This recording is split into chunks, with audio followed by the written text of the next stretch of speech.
Ang lahat po ay tumayo para sa pagbasa ng salita ng Diyos. Maaari po nating buksan ang ating Biblia sa Romans chapter 7 verses 21 to 25.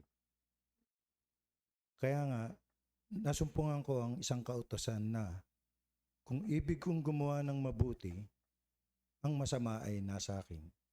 Sapagkat ako'y nagagalak sa kautosan ng Diyos ayon sa pagkataong loob. Datapwat, nakikita ko ang ibang kautusan sa aking mga sangkap na nakikibaka laban sa kautusan ng aking pag-iisip at dinadala akong bihag sa ilalim ng kautusan ng kasalanan na nasa aking mga sangkap. Abang tao ako, sino ang magliligtas sa akin sa katawan nitong kamatayan? Nagpapasalamat ako sa Diyos sa pamamagitan ni Jesucristo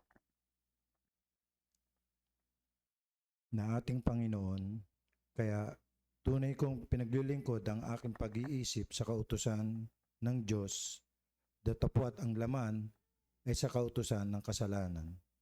Pagpalain ng Diyos ang pagkabasa sa kanyang salita. Makakaupo po na tayo.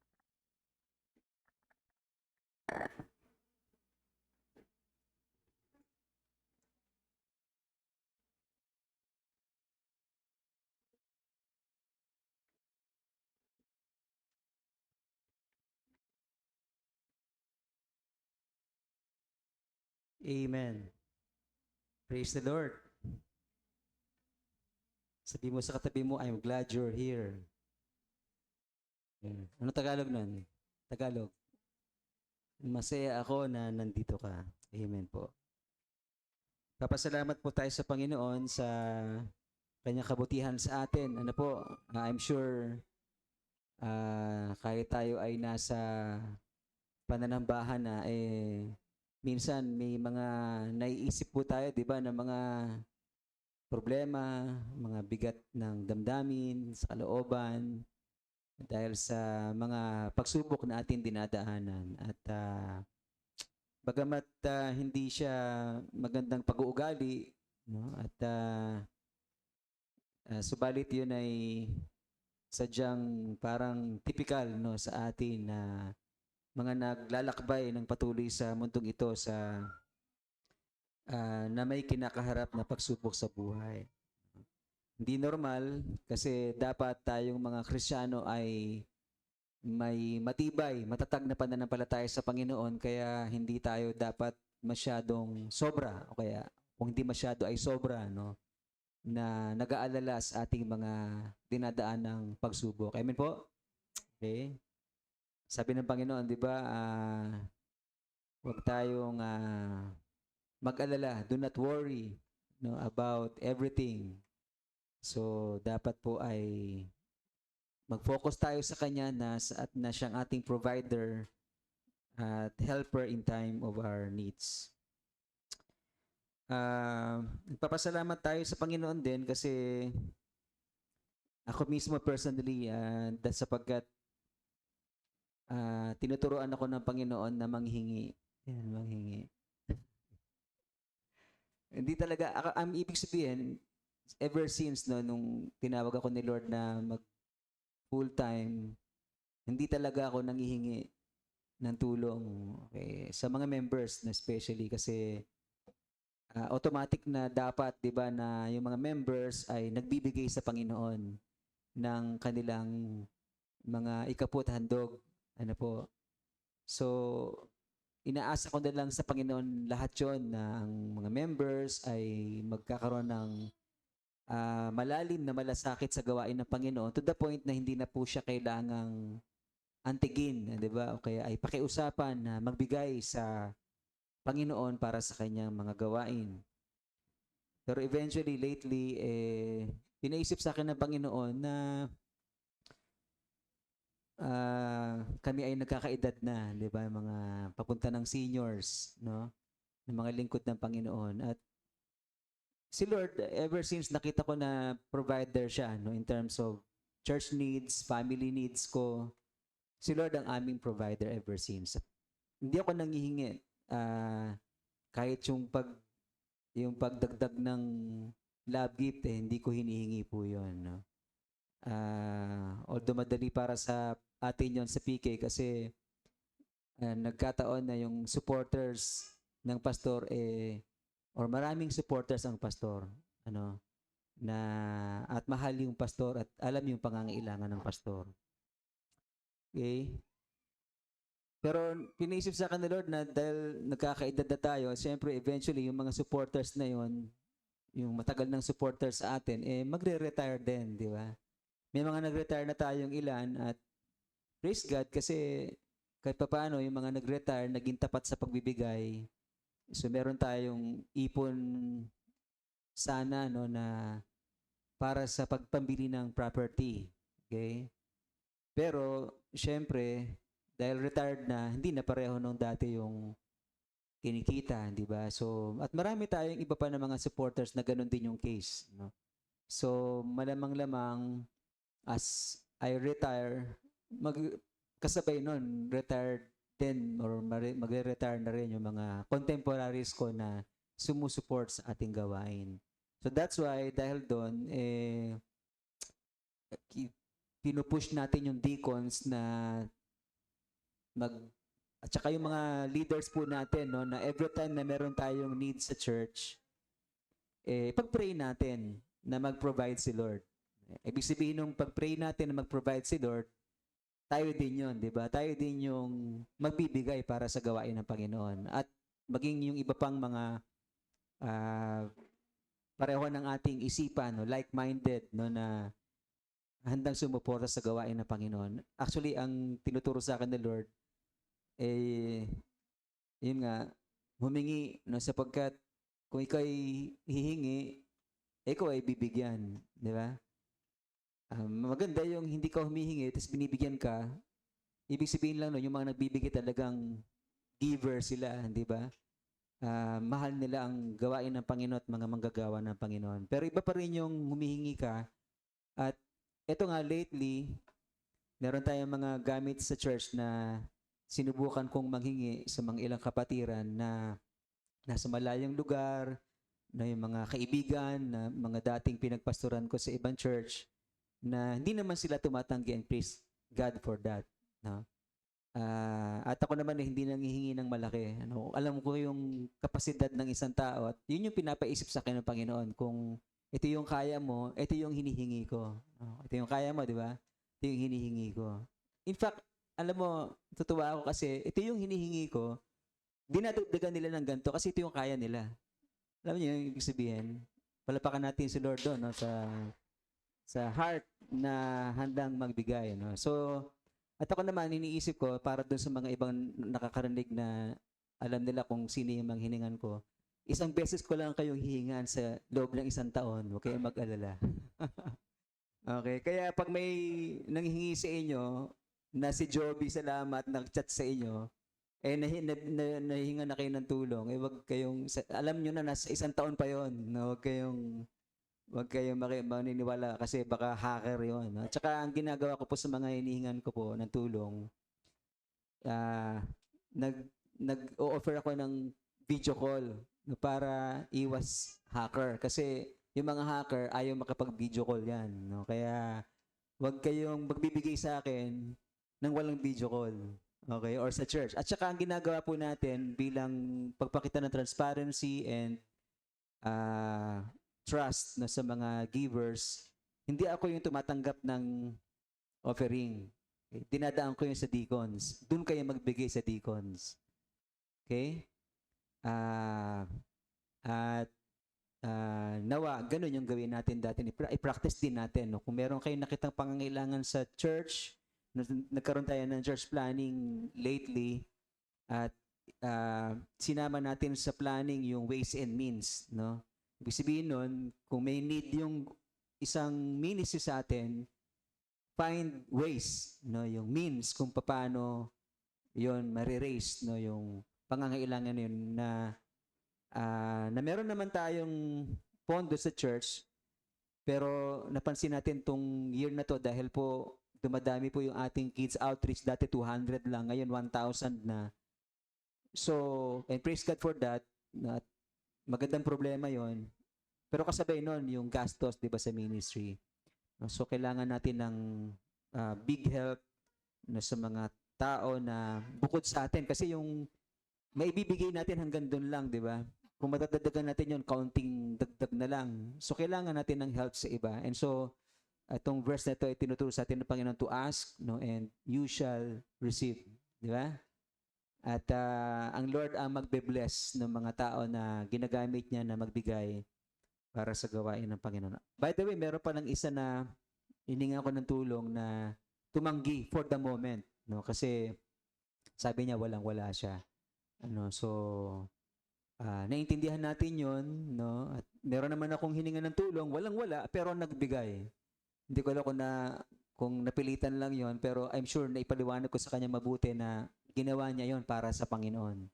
Okay? At hindi malilimutan ni Lord yung ginagawa natin para sa kanya. Okay.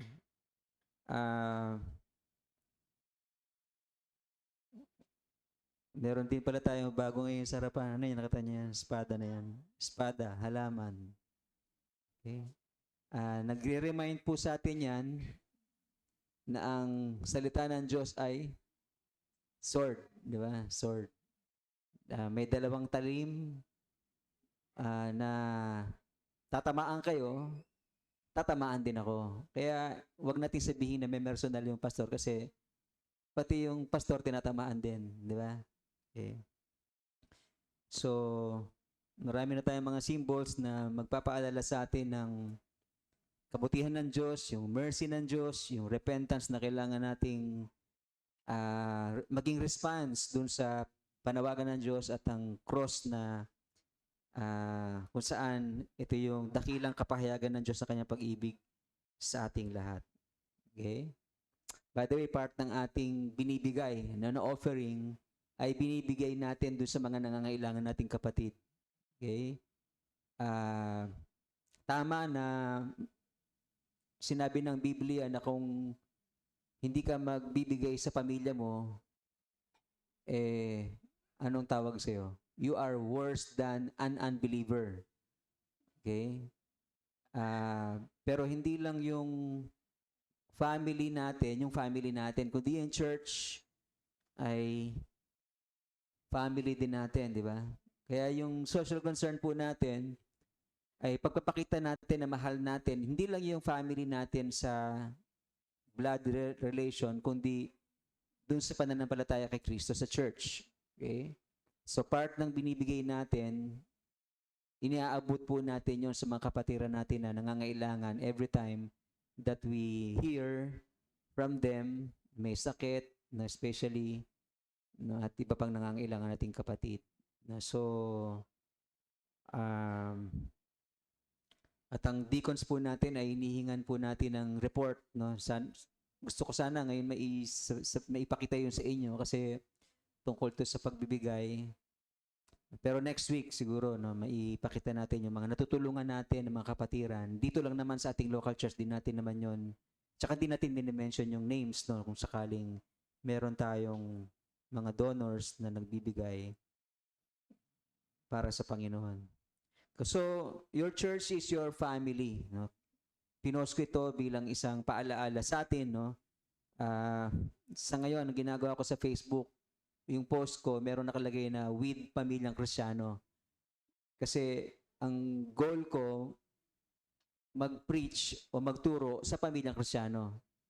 Na eventually, somehow, baka makatulong sa iba. No? So, ang focus ko lang PK. Kung meron mang ibang nag-iisip na meron akong ibang pinatutukuyan, Pamilyang Kristiyano yon.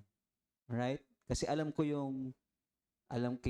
ko yung mga nasa Pamilyang Kristiyano at kilala nila ako at alam namin yung dapat nating gawin para sa Panginoon sa church. So, our church is our family. So, dapat ganun yung mindset natin. No? Ito yung hindi ko nga masabi ko ito yung pangalawang pamilya, di ba? Kasi ito yung pamilya that will last for long, di ba? Kasi magkakasama tayo sa kaharian ng Diyos at sa buhay na walang hanggan sa kanyang piling magpakilanman, di ba? So, pahalagahan natin yung pamilyang ito. Dahil kung hindi, you will never learn to love the church. Kung hindi ganun yung mindset mo, hindi, mga kaibigan ko lang yan, mga kapatiran ko lang yan. No, ito yung family natin sapagkat meron tayong iisang ama, tayong lahat ay pinanganak ng Diyos, no? At tinatawag natin siyang ama, so tayo ay nasa isang pamilya sa kaharian ng ating Panginoon. Amen po? So love, love every day.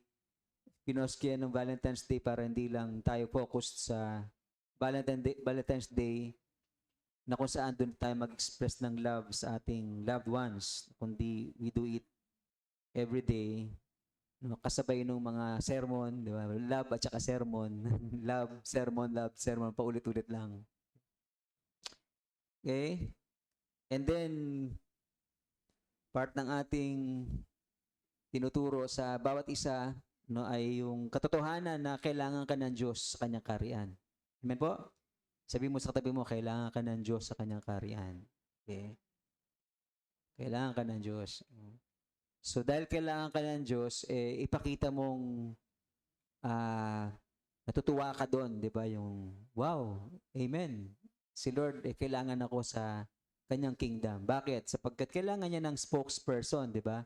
Kailangan niya ng magsasalita para sa kanya. Kailangan niya ng kamay para sa kanya, di ba? Or magiging kamay niya, magiging bibig niya, no? At magiging mata niya sa mundong ito. So, God needs you para magawa niya yung nais niyang gawin kasama natin. Okay? May nag-request sa akin na magturo ng tungkol sa Trinity. Kasi may mga tanong ilang mga kabataan sa atin tungkol dito. Gusto kong pahapuyawan lang, no? So, sigapin natin na mapadali, no? Pero part lang ito ng ating housekeeping matters. Okay? Trinity. Sapagkat merong iba nalilito, di ba, tungkol sa Trinity. Paano ba yun maintindihan? Paano ba yun may papaliwanag? Okay, ang totoo, hindi ko kayang ipaliwanag. Okay? At hindi mo kayang ipaliwanag in full. Okay? In part, meron tayong naiintindihan sapagkat yun ang makikita natin sa scripture, di ba? Kung ano lang yung makikita natin sa scripture na reveal ng Diyos tungkol sa Kanya, yun lang maintindihan natin. Pero we'll never fully understand the Trinity. Okay? Si Billy Graham, inamin niya na no one can fully explain the Trinity. It's a mystery, but it can be accepted by faith.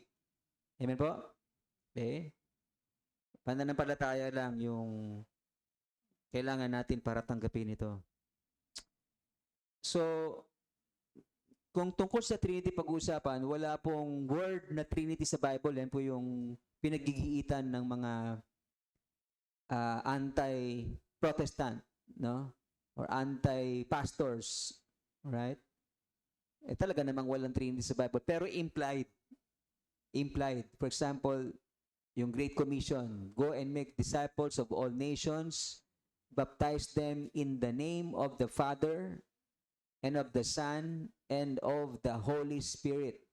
Okay, so yung apostles, no, na sumulat nito, naiintindihan yung triune God. Okay, one God in three persons. Sapagkat sinulat nila yung katotohanan na merong Father, Son, and Holy Spirit dun sa Godhead.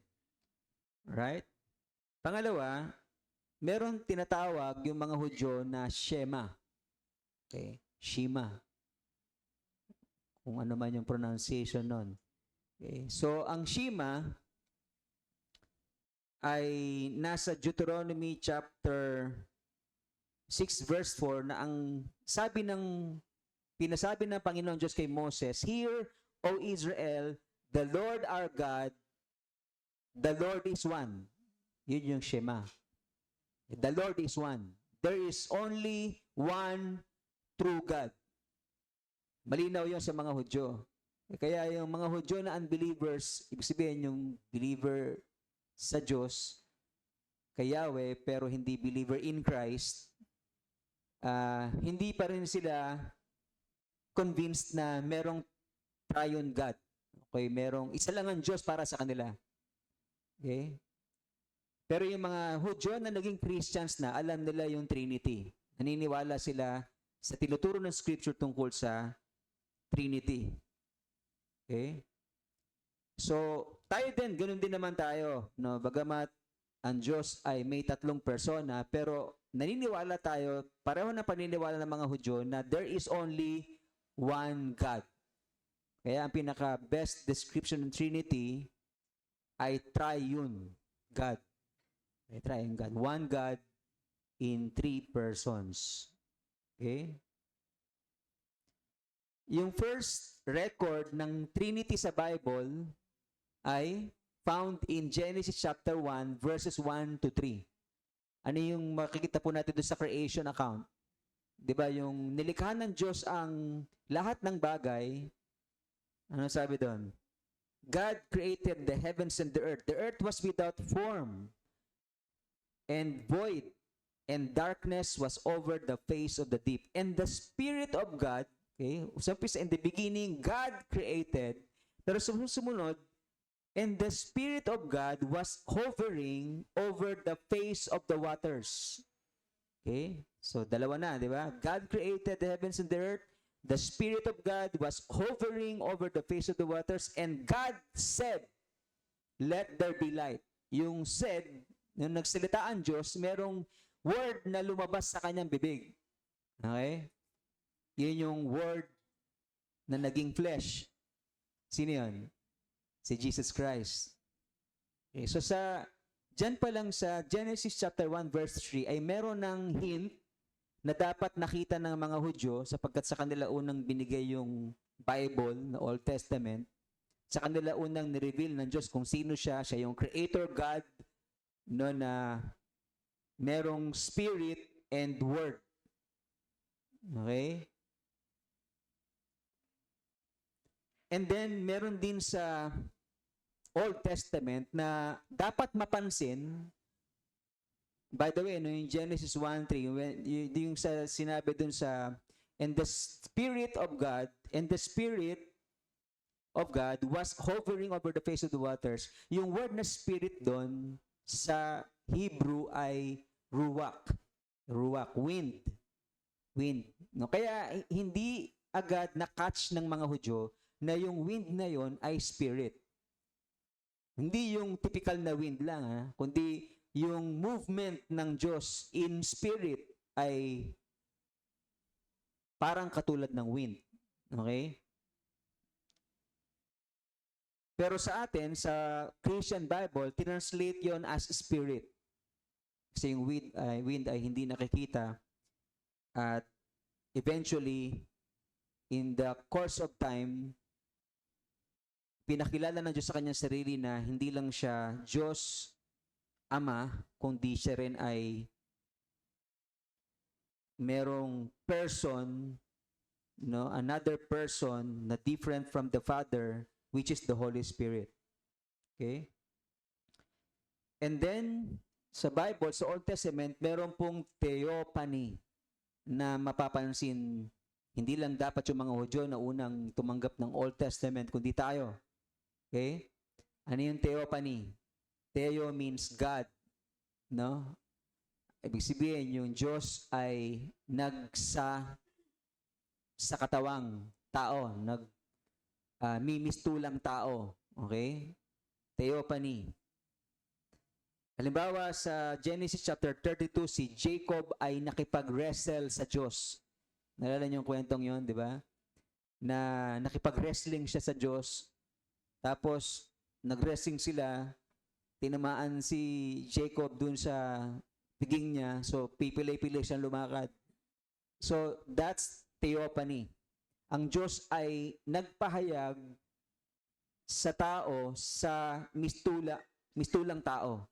Di ba? Nakipag-wrestle si Jacob sa Diyos. And then, Genesis 18, makita natin na ang Diyos ay nagpakita kay Abraham doon sa puno, ilalim ng puno. Nakita niya yung dalawang anghel doon sa ilalim ng puno at sa gitna nun ay ang Diyos na pinakain pa niya. Okay, so sa Old Testament pa lang, meron ng pagpapakita ang Diyos na siya'y may larawan na katulad ng tao. Pero hindi pa siya talaga fully revealed, no, tulad ng pagpapakilala ng Diyos ng kanyang anak na naging tao. Mamaya makita po natin yon, right? And then sa Joshua chapter 5, makita natin ang Diyos na nagpakita kay Joshua bilang commander of the Lord's army. Okay? And then sa Daniel chapter 3 ay nakita natin si King Nebuchadnezzar na yung tatlo, sino yun? Shadrach, Meshach, and Abednego na sinunog, no? Tinapon doon sa pugon para masunog. May nakita siyang isa pang tao, no, na parang Diyos, sabi niya. Okay? So, nagpakita ang Diyos sa Old Testament pa lang, nagpakilala ang Diyos sa mga Israelita na minsan, balang araw, magiging tao ang Diyos. Okay? Yun ay kapahayagan ng Diyos ng kanyang sarili. And then number 5, yung word na yon na lumabas sa bibig ng Diyos, nung nilikha niyang lahat ng bagay ay naging tao. Di ba? John 1:1. Alam niyo yun? In the beginning was the Word, and the Word was with God, and the Word was God. The Word was God. In the beginning was the Word, and the Word was with God. Distinct, di ba? The Word was with God. And yet, yung word na yon came from Him. Di ba? From His mouth. Okay? And then, verse 14, naging tao. And that is Jesus Christ. Okay? Kaya madaling intindihin yung katotohanan, although mahirap para sa iba, sa atin na mga naintindihan yon, na ang anak ay tumawag sa ama because they are distinct in person but one in Godhead. Yun yung mystery, yung panghuling statement ko, yun yung mystery.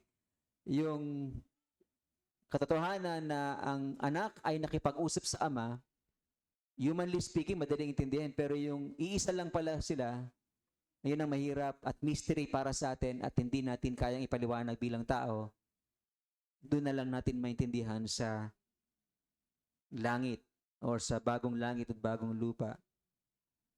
Okay? Number 6, the Spirit is poured out on the believers. Acts chapter 2. Sa Old Testament, yung Spirit ay ibinibigay lang dun sa mga king. Okay? Yung pag-transfer ng leadership from one king to another sa mga prophets. Okay? Pero, sa Old Testament, ito'y binuhos sa lahat ng mga taong sumasampalataya sa Kanya. Ang unang pouring ng Holy Spirit ay dun sa 3,000 tao. Di ba?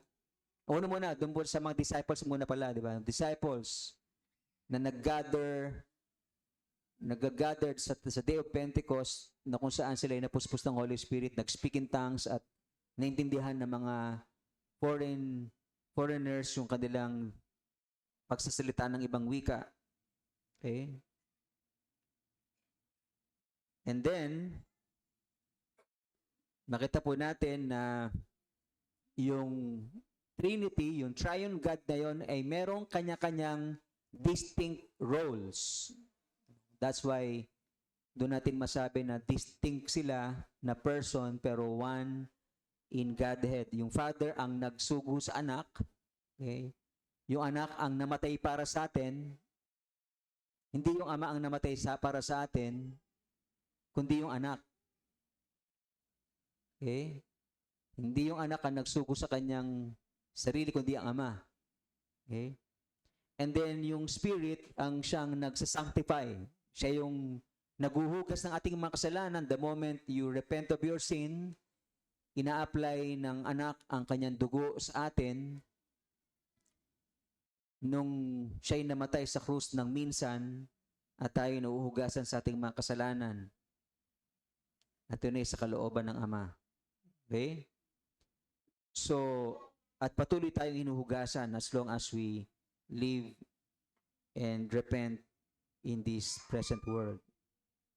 So, ang Father, Son, and Spirit ay iisang Diyos. The Son is not the Father is not the Holy Spirit is not the Son. Pero Son is God, Holy Spirit is God, the Father is God. Hanggang doon lang yung kaya nating arukin no, sa nature ng Diyos, sa kanyang pagiging iisa. Yung kanyang three persons ay mystery para sa atin na hindi natin maipapaliwanag.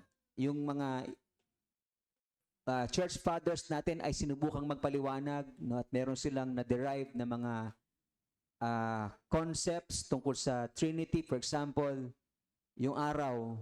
Di ba yung araw, nung pinag-uusapan ng mga church fathers natin yung tungkol sa deity ni Jesus Christ, kung siya ba ay Diyos o tao,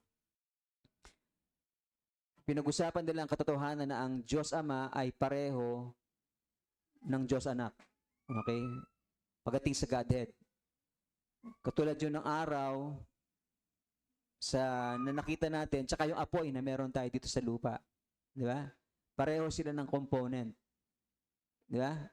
Yung ano yung meron na apoy sa araw, pareho yun ng apoy na meron na sinisiklab natin dito sa lupa. Okay? So, walang pagkakaiba doon sa kanilang nature. Sa role, meron pa siguro, di ba? Sa role. Yung araw ay nagsisilbing ating heat, pero yung apoy sa lupa ay may ibang gamit no, sa atin. Pero isa yung component, di ba? Yung iba naman ay sinubukang ipaliwanag ang itlog, di ba? Na merong shell, merong white sa egg niya, at merong yellow. Tatlo siya, pero isa lang siya, egg siya, di ba? Hindi naman siya eggs. Egg. Ako bilang tatay, bilang tao, meron akong tatlong personalidad. Ako ay asawa, ako ay anak. Anak muna. Ako ay anak sapagkat may tatay ako at nanay. Ako ay asawa at ako ay ama sa aking mga anak. Isang tao lang ako. Di ba? Pero hindi sasapat yon dun sa pagpapaliwanag tungkol sa ating Diyos na nag-iisa na may tatlong persona sapagkat may hiwaga doon na hindi natin kayang arukin. At tinatanggap lang natin ang katotohanan niya sa pamagitan ng pananampalataya. Amen po? Okay. So, ang ating message for this morning ay yung ating struggle in the flesh. Meron tayong pagpupunyagi sa laman na I'm sure aware ang bawat isa sa atin no, na ating pinaglalabanan, pinagtatagumpayan sa buhay na ito sa biyaya ng ating Panginoon. So, tayo manalangin. Heavenly Father, we thank you so much for this morning, Lord. Salamat, Lord, dahil kasama ka namin through your Holy Spirit. We thank you, Holy Spirit, and we recognize you in our midst. Thank you sa pagsama niyo po sa amin, sa inyo pong pagtuturo sa amin ng inyong kalooban ng Ama. At sa umagang ito, dalangin namin na buksan niyo po ang aming isipan, puso, at maging handa na magpakorek sa iyong mga salita tuwing kailangan at mabago kami ng inyong mga salita, Panginoon. Salamat po. Gamitin niyo po ang lingkod ninyo para po maituro ng may buong katapatan ng inyong salita sa pangalan ni Jesus. Amen. Amen.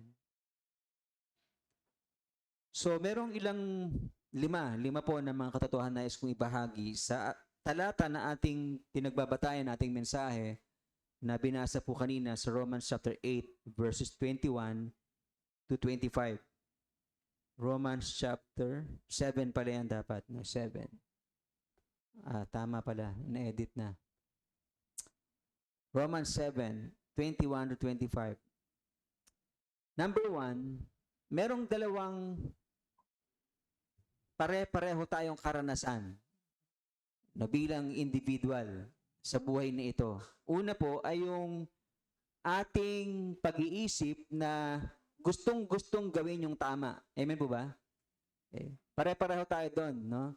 Sa kaisipang yon na gusto nating gawin yung mabuti sa ating pamilya, sa ating kapwa, sa Diyos na ating manlilikha at tagapagligtas, ay nais nating gumawa ng mabuti. Pare-pareho tayo sa bagay na yon. Sabi ni Apostle Paul sa kanyang sulat, I find it to be a law that when I want to do right, evil lies close at hand.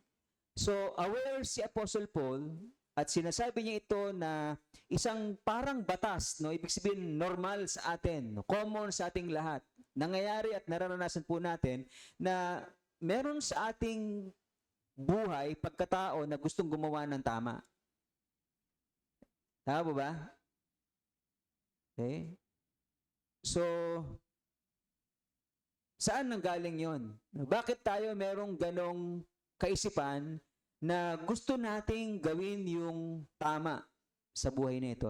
Palagay niyo, saan galing yon?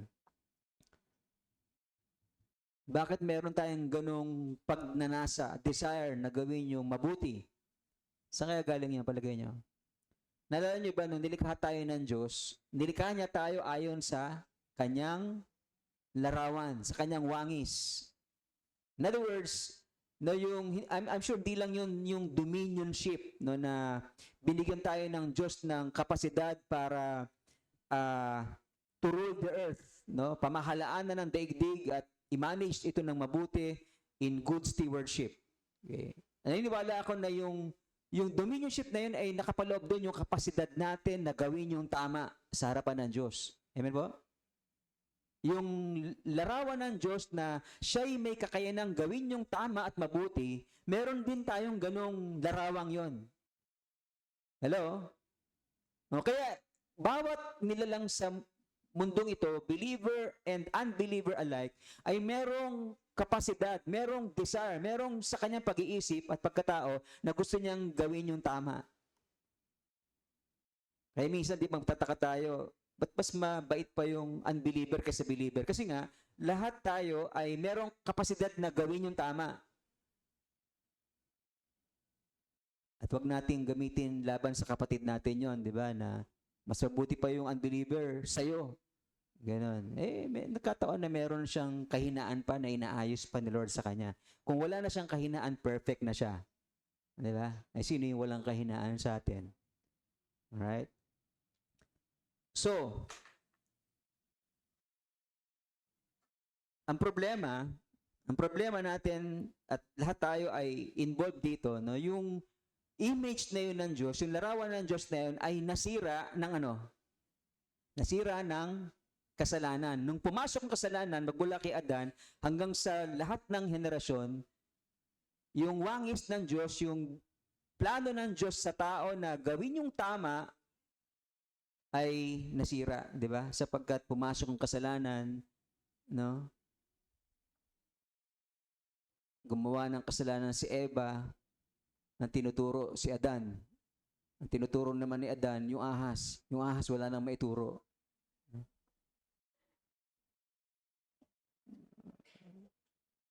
Alright? Tapos, magmula nun, yung mga tao, binabatukan yung aso, binutukan din yung kapwa niya aso. Di ba? Kaya, naging bad yung ating stewardship, no, sa mundong ito. Kaya yun din yung dahilan kung bakit papunta sa pagkasira, di ba? Yung earth, dahil tayo din naman ang sumisira nito, no? Okay. Kailan ba yung napag-usapan namin na bakit yung mga sino ba yun? Yung mga may pera, nag-explore dun sa ibang planeta at malaking pera yung ginagastos, yung hindi naman kailan pa yun pwedeng mangyari na makatira tayo doon, di ba? Na halos imposible. Patuloy nilang ginagastosan yun. Ba't hindi nilang gastosan, yung gastos na yun, dito na lang igastos para maging maganda yung ating pamamahala sa mundo. Di ba? Anyway, so, yung larawan ng Diyos sa atin ay nasira. dahil sa kasalanan. At dahil doon, no, part ng pare-pareho tayo na sinasabi ni Apostle Paul na parang isang batas, no? Bukod dun sa nag-iisip tayo ng gumawa ng mabuti ay natitempt tayo na gumawa ng masama. Pare-pareho tayo doon. Kahit pastor pa yan, di ba? Kahit na magulang natin, asawa, anak, kapatid sa pananampalataya ay matetempt na magkasala or tinetempt na meron tayong common sa ating lahat na tayo ay matukso o tuksuhin ng kasamaan. Okay? So I find it to be a law when I want to do right, evil lies close at hand. Yung kasamaan, yung evil, ay nandyan sa aking tabi. Okay? Gusto kong gumawa ng mabuti, pero yung kasamaan ay naandyan lang sa tabi-tabi ko. Malapit lang dyan. Alright? Yun yung sinasabi na Apostle Paul na pare-pareho tayong lahat. Kaya tayong lahat ay may the same struggle in the flesh. Yung flesh natin, na supposed to be born again na, ay naandun yung pag-iisip, yung born again self natin ay nandun yung kaisipan na gawin natin yung tama, pero yung flesh natin na nasa lupang ito ay hinahatak tayo doon sa kasalanan. Alright? Kaya ano yung sabi ng Diyos kay Cain nung gusto niyang, nung hindi tinanggap ng Lord ang kanyang offering, nagselo siya, tapos nagbalak siya na patayin ang kanyang kapatid. Anong sabi ng Diyos sa kanya? If you had done the right thing, you would be smiling. But because you have done evil, sin is crouching at your door. Yung sin, yung evil ay nandyan lang sa pintuan, at nagpupumilit pumasok. Pareho nung sinabi ni Apostle Paul, evil lies close at hand. Alright? But sabi ng Panginoon, it wants to rule you, yung sin na yon, yung evil na yon, but you must overcome it. Okay? You must overcome it. In other words, umaasa ang Diyos na habang tayo ay merong desire to do what is right, at nandyan yung pagsuway, nandyan yung evil, nandyan yung kasalanan sa tabi natin na pwede nating magawa anytime sapagkat yung flesh natin ay inihila tayo sa kasalanan. Umaasa ang Diyos na we will overcome it. Pero over the years, throughout history, walang sino man na gumawa ng tama, wala kahit isa. Yun ang declaration ng Bible. So yung expectations ng Diyos sa tao na gumawa ng mabuti ay hindi nangyari. Kaya lahat tayo mapapahamak, di ba? Nagkasala and therefore paparusahan ng kamatayan because all have sinned.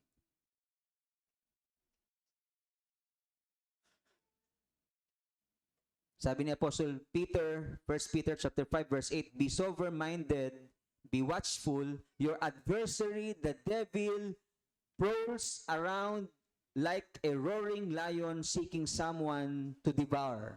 Okay. Yan yung katotohanan na ating kinakaharap sa mundong ito na merong isang kaaway, si Satan, na parang leon na umaatungal na naghahanap ng kanyang masisilo para sila'y magkasala at lamunin at mangyari ang kanyang planong sila'y mamatay at mapahamak. Okay. Number 2, na truth sa ating text, ang isang normal believer ay masaya, natutuwa, payapa, at gustong-gusto yung salita ng Panginoon. Amen po ba? Okay. Tanungin mo mga katabi mo, ganun ka ba? Kasi ganun ako eh. Ganun. Yeah? A normal believer delights in the law of God. Romans chapter 7 verse 22, for I delight in the law of God in my inner being. Okay? Inamin ni Apostle Paul na siya ay nalulugod sa batas ng Diyos.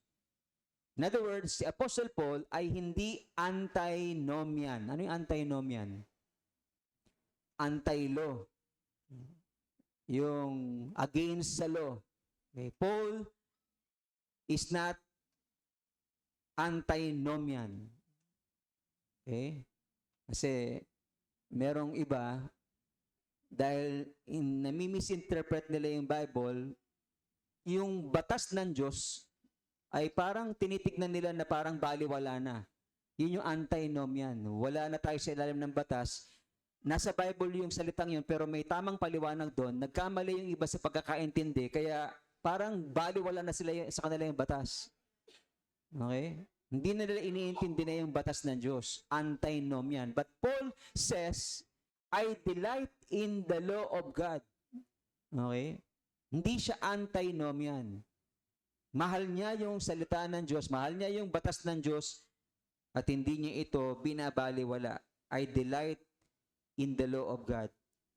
Pagdating sa batas, ang tinuturo ni Apostle Paul, yung law na binigay ng Diyos kay Moses ay nagpapakita ng ating mga kasalanan at ang consequence nito na kamatayan. Romans chapter 7 verse 7.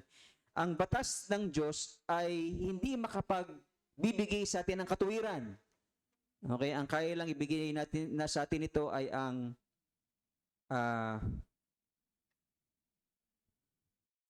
rebuke, di ba? Na dahil ito yung batas ng Diyos, ito yung ginagawa mong mali, ikaw ay napatunayang makasalanan. At the same time, tinuturo ni Apostle Paul na ang batas ay mabuti. Romans 7:12. Mabuti, banal, righteous. So, hindi siya antinomian. Alright? Tinuturo niya na wala na tayo sa ilalim ng batas, pero ang punto niya doon ay hindi batas ang makapagbibigay sa iyo ng katuwiran, hindi batas ang makapagliligtas sa iyo sapagkat lahat tayo ay failure doon, kundi ang biyaya ng Diyos. Ang dugo ng ating Panginoong Hesus na siyang nabuo sa krus ang magbibigay sa iyo ng katuwiran. Kapatawaran na siyang magdudulot sa atin ng katuwiran. Alright? Psalm 119 verse 97, oh how I love your law. Hindi tayo antinomian. Ay hindi natin sasabihin na hindi na mahalaga yung batas. Huwag natin sabihin yun. Kahit Old Testament yan, meron pa ring silbi sa atin yan. Hindi lang dahil may prinsipyo doon na akma para sa atin, kundi merong batas doon na akma sa atin hanggang ngayon. Ano ba yun? Nasa Old Testament, di ba, yung love the Lord your God with all your heart, soul, mind, and strength. And so on. So ikaw ba ay nalulugod sa batas ng Diyos? O ang tingin mo sa batas ng Diyos ay bawal? Pagka ganun yung tingin ng iba sa batas ng Diyos, bawal. Pagka kami sa bahay nag-uusap tungkol sa mga do's and don'ts, nababanggit ng mga anak namin minsan yung salitang bawal. Bawal ba yun, daddy? Bawal ba to ganito, daddy?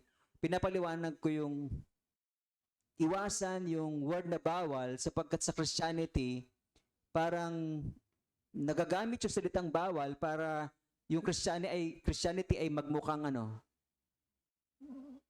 parang hindi maganda, 'di ba, na isang grupo sapagkat ang daming bawal. Okay?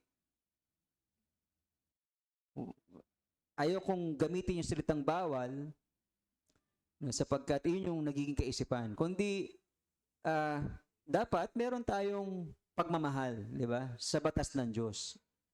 Okay. Sinabi ng Diyos, huwag kang papatay, mahalin natin yung katotohanan ng yun, no? Huwag kang magnanakaw, puro do's and don'ts yun, di ba? Puro don'ts yun, pero mahal natin ang salita ng Diyos sapagkat ito'y makakabuti para sa atin.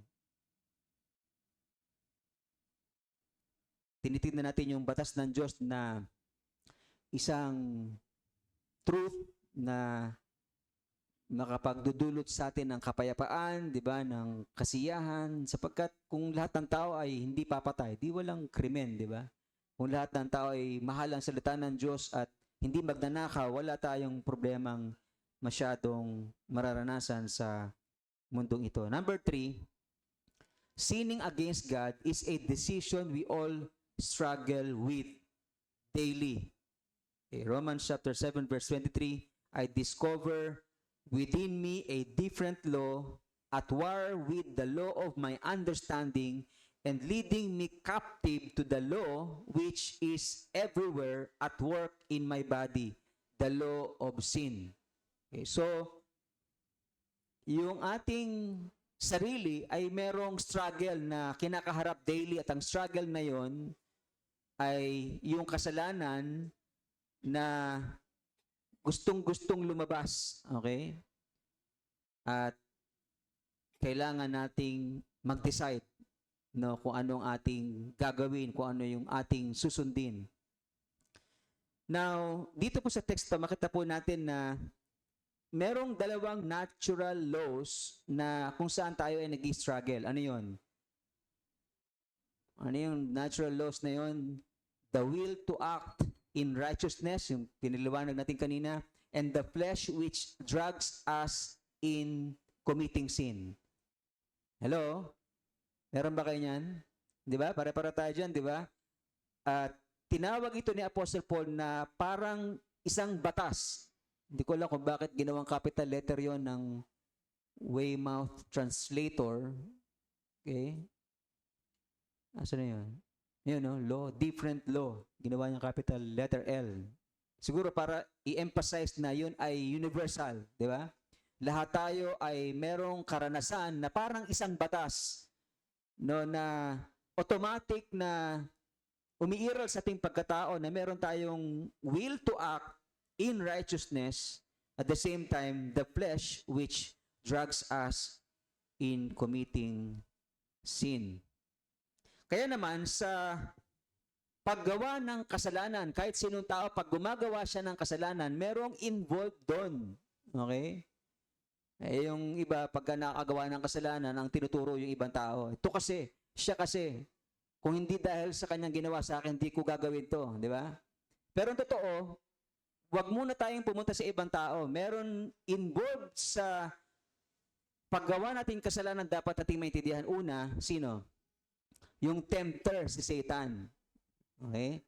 Siya yung crafty, no? Sa simula pa lang, siya ay very crafty. Sabihin, tuso sa Tagalog, no? Yung mautak siya, alam niya kung paano pababagsakin ng isang tao para siya ay magkasala.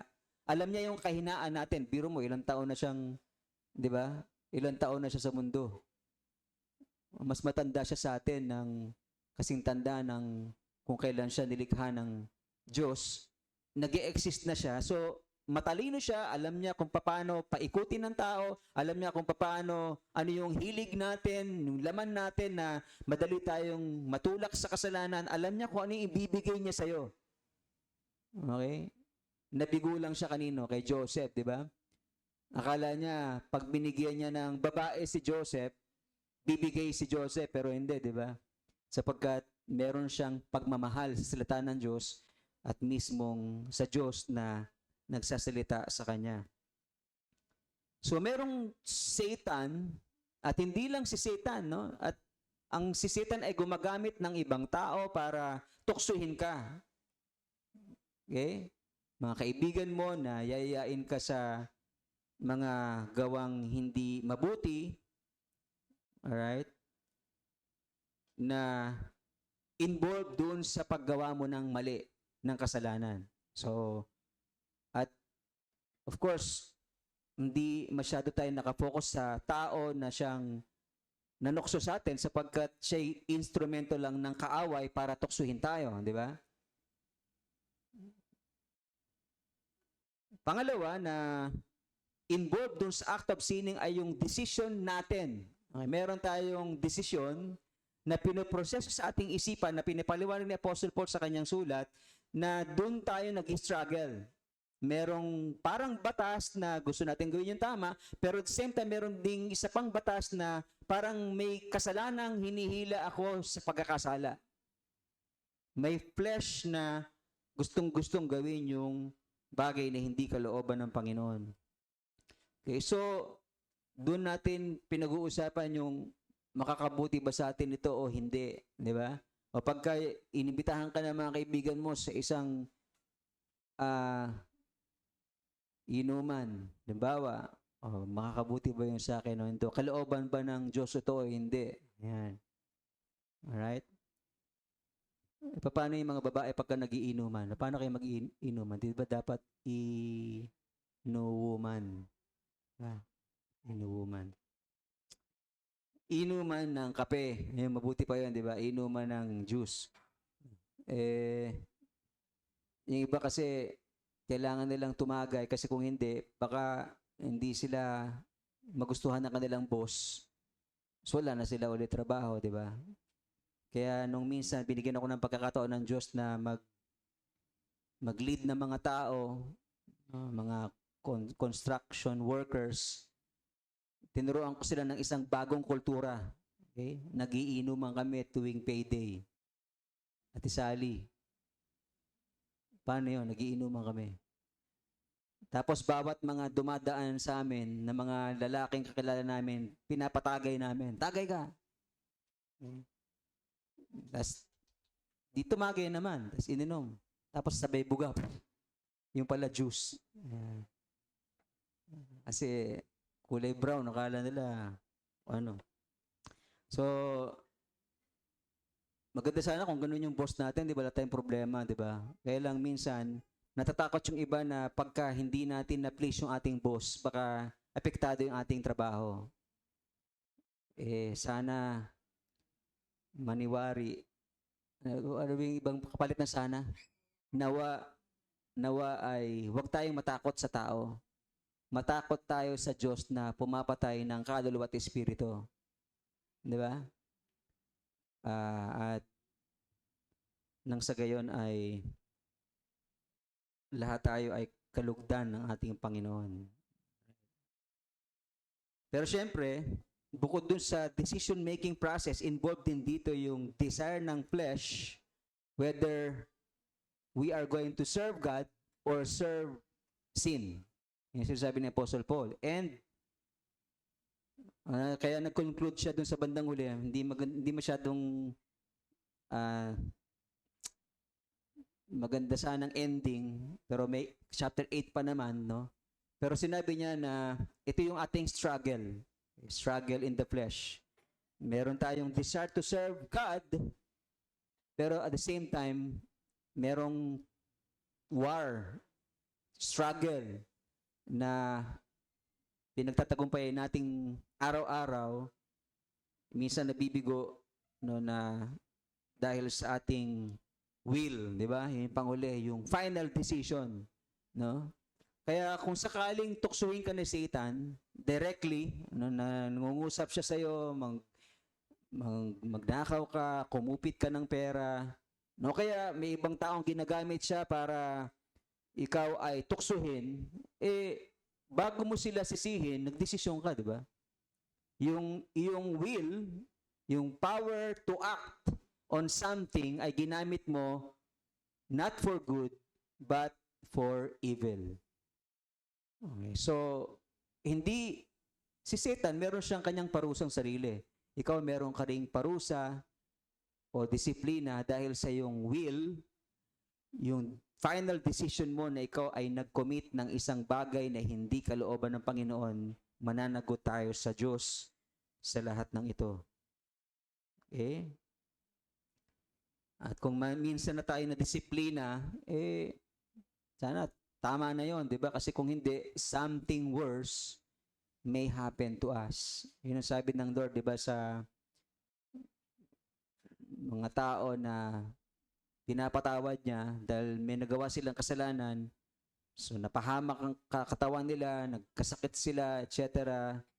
Humingi ng tawad sa Panginoon, pinatawad ni Lord, sabi ni Lord sa kanila, go and sin no more. Or, sapagkat kung hindi ka makikinig sa akin, something worse may happen to you. Sapagkat yung kasalanan ay walang ibang maidudulot sa atin kundi kapahamakan. Kapahamakan. So, kung nag-struggle ka sa iyong desisyon to sin or not to sin, struggle ka. Ano ba gagawin ko, Lord? Ito yung normal kang tao, normal kang Kristiyano kung nararanasan mo yon. You are pretty normal. Okay? Kasi lahat, sabi ni Apostle Paul, para itong batas na lahat tayo ay common ang ating experience sa bagay na ito. Okay? Pero kung ikaw ay parang wala ng sense of guilt, hindi ka na nakaka-feel ng guilt doon sa ginagawa mong kasalanan, may sakit ka. Okay? You are sick. Kasi parang manhid ka na, di ba? Ginagawa mo yung isang bagay, hindi ka looban ng Panginoon, pero bali wala na sa'yo, may sakit ka kapag ka ganon. At pangatlo, kung ikaw na yung nag-i-influensya sa iba para gumawa ng mali, ikaw na yung nagyayaya, di ba? Para gawin yung isang bagay, hindi ka looban ng Panginoon, then you are to be pitied. Ano yung pitied? Dapat kang kaawaan. Kung ikaw na yung nag-aanyaya sa iba na gumawa ng mali. Dahil ikaw na yung instrument ni devil for evil. Okay? You are to be pitied. Ano yung sabi ng Panginoon sa mga Pharisees, saka mga scribes na maganda sa panlabas, okay, nakaputing damit, okay, nagtuturo ng salita ng Diyos, leader ng kanilang bansa, pero bulok sa loob. Anong sabi ng Panginoon sa kanila? Woe to you, scribes and Pharisees, hypocrites. Sa mga babae naman, hypocrites. Okay? Ano yung Tagalog ng hypocrites? Mapagpaimbabaw. Ano ba iba? Pakitang tao. Plastic. Sinabi ba ni Lord John? Hypocrites na lang tayo, hypocrites na lang. For you shut the kingdom of heaven in people's faces. Sinasarado niyo yung pintuan ng kaharian ng Diyos sa mukha ng mga tao. Okay? Pagkatapos, kayo na, sabi niya, kayo na ayaw pumasok sa kaharian ng Diyos, okay? Ayaw nyo pumasok, tas ayaw nyo ring papasukin yung iba. Ano ibig sabihin nun? May prinsipyo doon na minsan, merong mga taong gusto magsimba, pinipigilan mo. Di ba? Merong mga ibang tao gusto na magbago, ayaw mo kasi may iwanan ka. Ganon. Yun yung review ko ni Jesus dun sa mga Pharisees, scribes na hipokrito. Alright? Kaya yung to be pitied, di ba ikaw na yung mismong nang iyayaya sa iba para gawin yung isang bagay na hindi kalooban ng Panginoon. Alright? So, ang tanong sa atin, asan tayo doon? Tayo ba yung nagyayaya sa mga tao sa mabuti o nagyayaya sa mga tao sa kasamaan?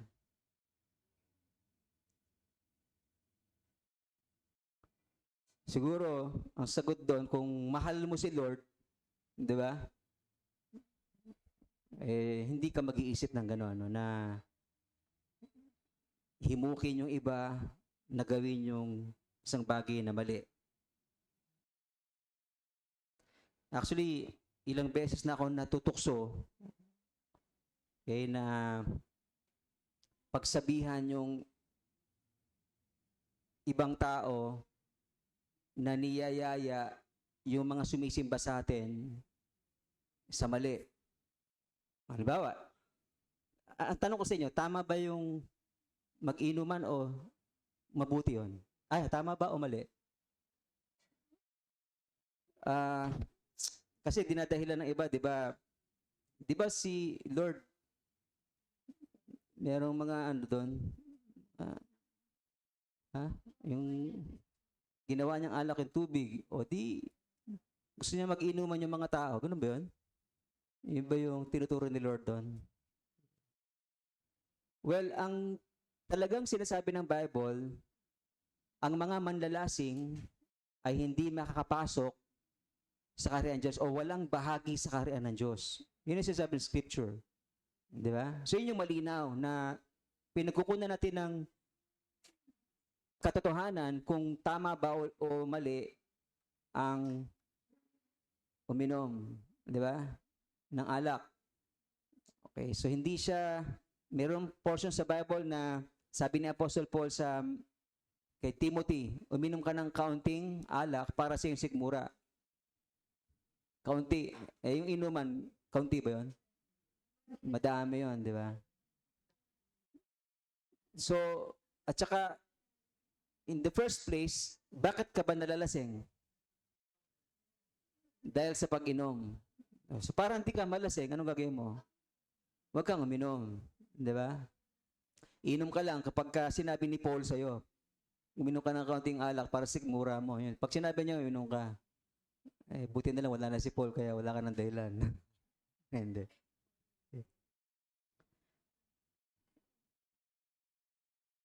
Sinasabi ko lang yun kasi nga, natatempt ako na kausapin yung ibang mga tao na ini-invite yung mga members natin para uminom. Halimbawa, kung ang dahilan natatakot yung member natin, baka pag tinanggihan ko yung boss ko, baka maapektuhan yung sweldo ko, kita ko, trabaho ko, performance ko. Okay?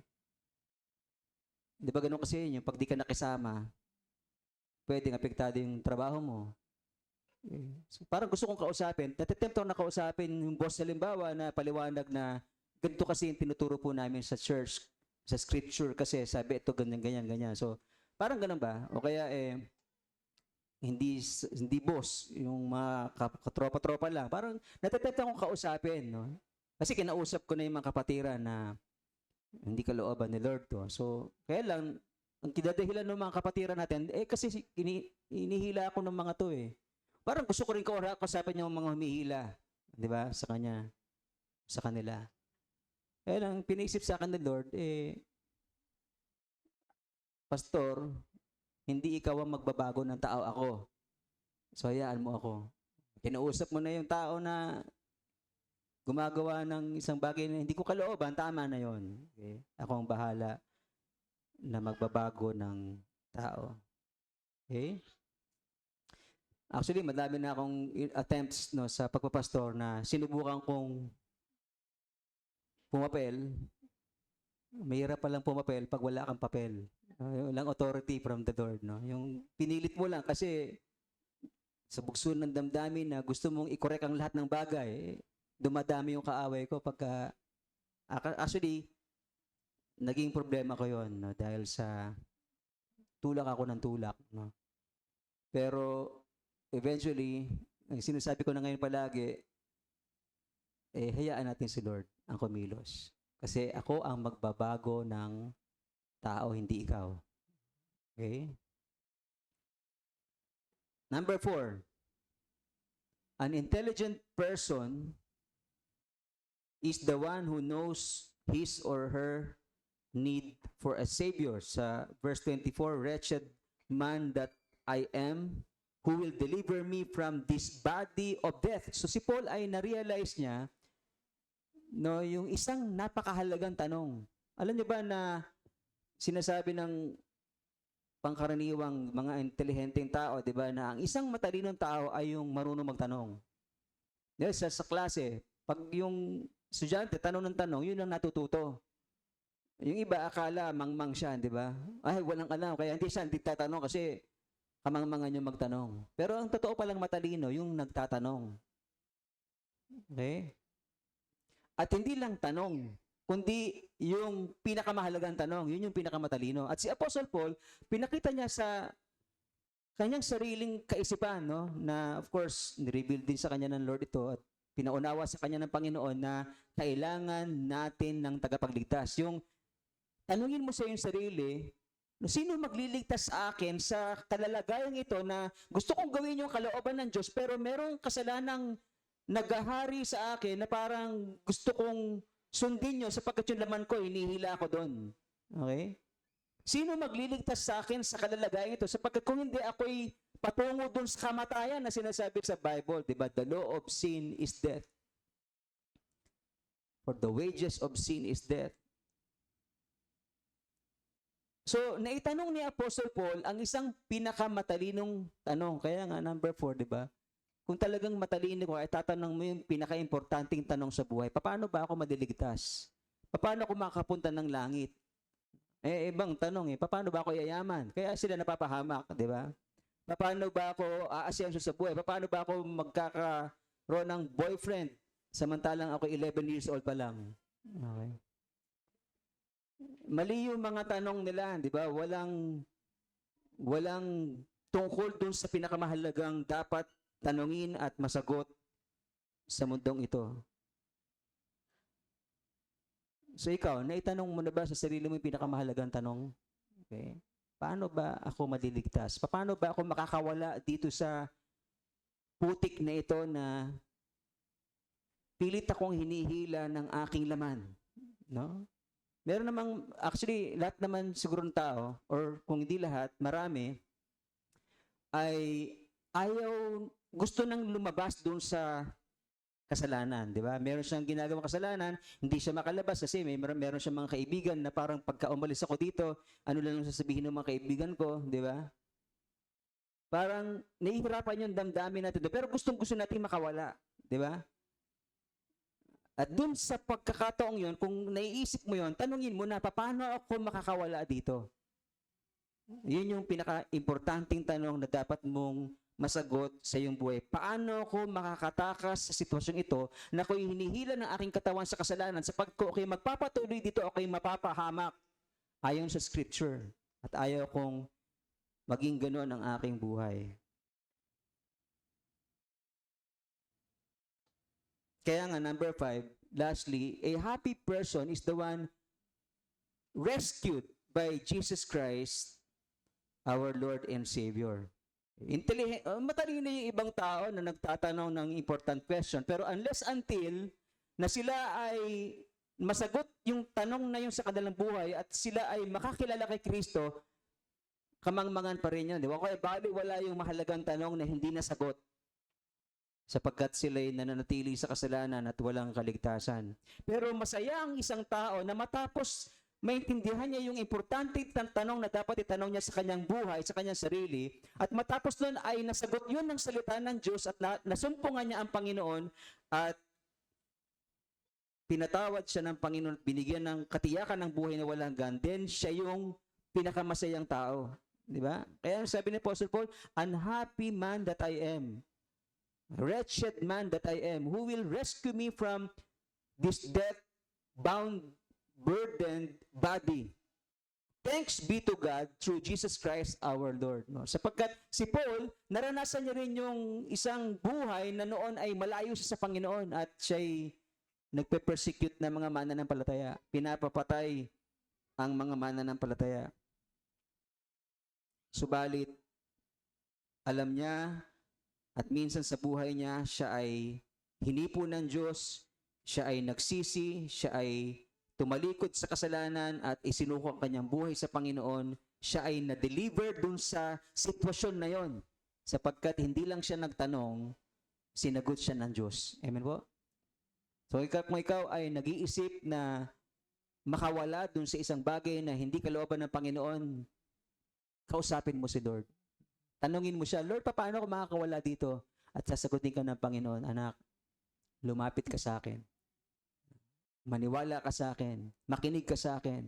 Magsisi ka sa iyong makasalanan. Magbalik loob sa akin. At ikaw ay papatawarin ko at bibigyan ng pag-asa ng buhay na walang hanggan. Palapakan po natin ang Panginoon.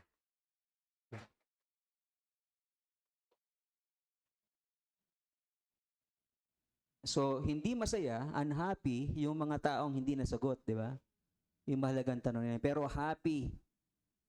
Happy tayo sapagkat sinagot na ng Lord ang ating tanong na ito. O kung hindi pa, gawin mo na ang pinakatama. Na magsisi ka, magbalik loob sa Panginoon, at isuko ang buhay mo sa Kanya. In closing, ang isang mabuting Kristiyano, yung isa, una, matalino, di ba? Masaya. Ito naman, mabuting Kristiyano ay palaging grateful sa Diyos para sa mga bagay na ginawa ng Diyos para sa Kanya. Okay. Sa talata Thanks be to God through Jesus Christ. Si Apostle Paul ay nagpasalamat sa Diyos sapagkat naranasan niyang habang siya ay may struggle dun sa gusto niyang gawin yung tama pero hindi niya magawa sapagkat merong laman na hinihila siya sa kasalanan, nasagot yung kanyang tanong dun sa gusto niyang maligtas sa sitwasyong yon at nasumpungan niya ang Panginoon na siyang tumugon ng kanyang katanungan, nagpapasalamat siya doon. Di ba? Ang laki-laki ng pasasalamat natin nung tayo nasa putik, inabot tayo ng Diyos at dinala sa kanyang piling, hinugasan, nilinis, pinaging banal, ginawang anak niya, binigyan ng katiyakan ng buhay na walang hanggan. Masaya tayong tao at mapagpasalamat sa Panginoon. Amen po? Okay? Mapagpasalamat sa Panginoon. Thanks be to God. Mamaya, ano yung magandang tugon sa pasasalamat na yun. Pero gusto kong iwan sa inyo ito mga ilang reflection and application na ito. Number 1, understand that your flesh is dragging you to sin. Maliwanag na yun, di ba? Okay, sa pag-uwi natin, naintindihan na natin na yung laman natin, tong flesh, hinihila tayo sa kasalanan. Okay. Huwag kang pumayag. Okay, huwag kang pumayag. Huwag mong paglingkuran ang kasalanan. Mag-serve ka sa Diyos. Number 2, para lalong maintindihan mo at layuan ang kasalanan, understand that sin leads to destruction. Pag ikaw ay anak na ng Diyos, hindi ka na mapapahamak sa impyerno. Pero meron kapahamakan sa mundong ito na pwede mo maranasan sa pagpapatuloy mo sa kasalanan. Okay? Pwedeng maiwasan yon. Alright? Kung tayo ay magpapasakop sa kalooban ng Panginoon. At magpasalamat tayo sa kaligtasan, kapatawaran, kaligtasan na meron tayo sa Panginoon. Ang Diyos ay handa kang patawarin, gaano mang kaliit o kalaki ang iyong kasalanan. God is willing to forgive you. God is willing to save you. Number 4, dahil doon, yung pagpapasalamat natin na yon ay ipakita natin, no, as a way of gratitude sa pamagitan ng pagsiserve kay Lord. Okay? Mahihirapan ang Diyos na maniwalang mapagpasalamat ka sa Kanya o nagpapasalamat ka sa Kanya kung bibig lang, thank you Lord, pero di ka naman paglilingkod. Ano yung ibig sabihin natin sa paglilingkod? Yung magsimba ka, paglilingkod mo yun, di ba? Yung magbigay ka, paglilingkod mo yun. Yung ikaw ay tumulong sa kapatid sa pananampalataya, paglilingkod yun. Hindi lang yun yung ministry na meron sa church, no? Yung quote and quote. Okay, pagka ikaw ay nagmahal sa Diyos, sumamba sa Kanya, tumulong sa ibang tao sapagkat yun ang sabi sa iyo ng Panginoon at nagbigay ka sa church at ikaw ay naglingkod sa church, yun yung paglilingkod na bunga ng ating pasasalamat sa Kanya. Okay? Pagtanaw ng utang na loob at pasasalamat sa Diyos, bagamat hindi natin kayang tapatan yung pag-ibig na binigay niya sa atin, at least kahit paano, di ba? Meron tayong act of gratitude na pinapakita para maging mapagpasalamat sa Diyos. Tayo lahat tumayo at tayo pasalamat sa Diyos sa araw na ito.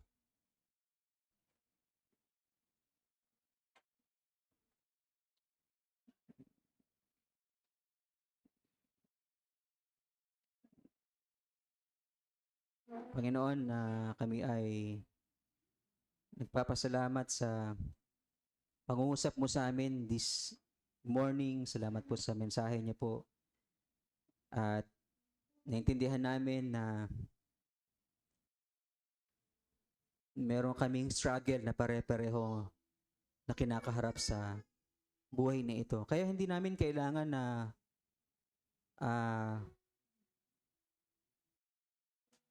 pulaan ang isa't isa o magsalita ng laban sa isa't isa sapagkat pare-pareho kaming ng struggle, pare-pareho kami ng experience na ang aming flesh ay hinahata kami sa kasalanan. Salamat sapagkat dahil pinaunawa mo sa amin yon, ngayon naiintindihan namin lalo ang aming kapatid sa pananampalataya. Katulad niya, meron siyang katulad ko, meron siyang pinagdadaanan na tukso na kanyang gustong pagtagumpayan pero nahihirapan siya. Pare-pareho tayo ng ganong karanasan. Kaya ang mabuting gawin natin, pinapaalala ng Panginoon sa atin, magtulungan tayo. Hindi pagtulungan ng isang kapatid na nalulugmok sa kasalanan, kundi tulungan. Tulungan siya na maintindihan na hindi iyon ang plano ng Diyos sa kanyang buhay. Tulungan siya na maintindihan na kailangan niyang makatakas doon at itanong ang isang napakahalagang tanong, paano ako makakawala dito? At kung sino man sa amin, Lord, ang merong ganong experience ngayon, nais niya na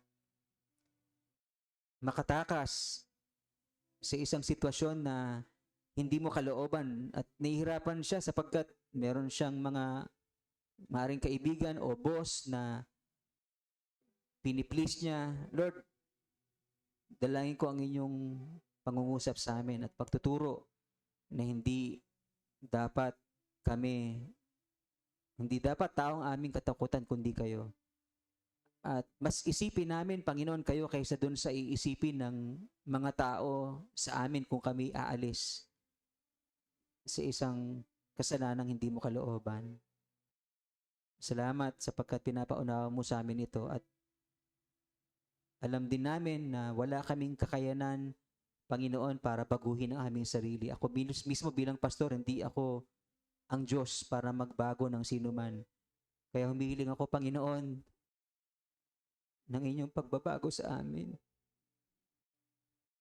Baguhin niyo po ang aming isipan, aming puso, sa mga maling pag-iisip na naitanim sa amin ng ibang tao.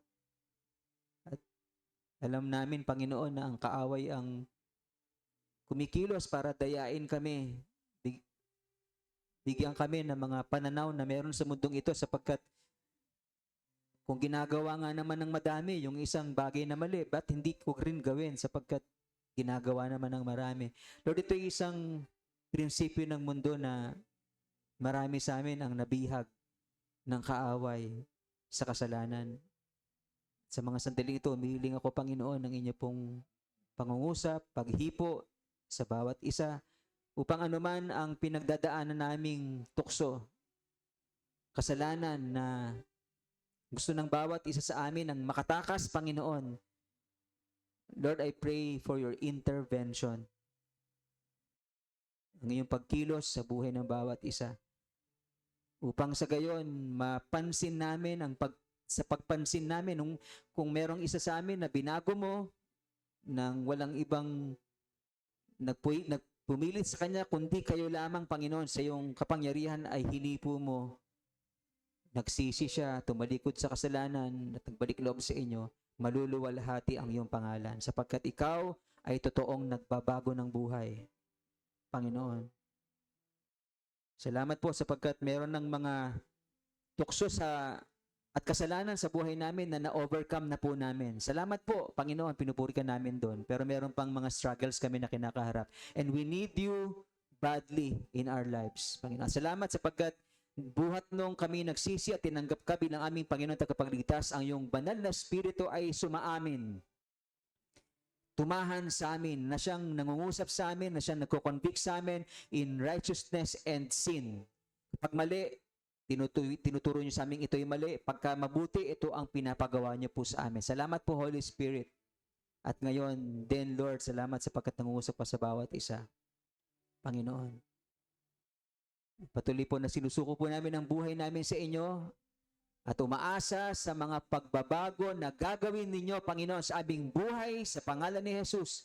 Sa inyong biyaya, Panginoon, unti-unti nyo kaming binabago upang maging katulad ng wangis ng inyong anak na si Jesus. Panginoon, salamat po. Ganon din, kung meron sa atin na may mga panalangin, pasasalamat, narito ang Panginoon sa ating kalagitnaan. Sabi niya, lumapit kayo sa akin, kayong nabibigatang papagal at kay pagpapahingihin ko. Just come forward. Meron tayong thanksgiving and requests kay Lord. God is here, the Holy Spirit is here, and let us pray that God will minister to us. Holy Spirit, salamat po sapagkat narito ka ngayon. Salamat sapagkat handa mong tugunin ang lahat ng mga dalangin ng inyong mga anak. Tanggapin ang mga pasasalamat na meron sa aming puso. Lord, narito sa inyong harapan na lang sa inyong mga anak, Panginoon. Hipuin niyo po sila, katagpuin sa kanilang mga pangangailangan, sa mga pagsamo nila sa inyo, Panginoon. At i-assure niyo po sila, Panginoon, na inyong tulong, na inyong gabay, at di mo sila iiwan ni pababayaan man, Panginoon.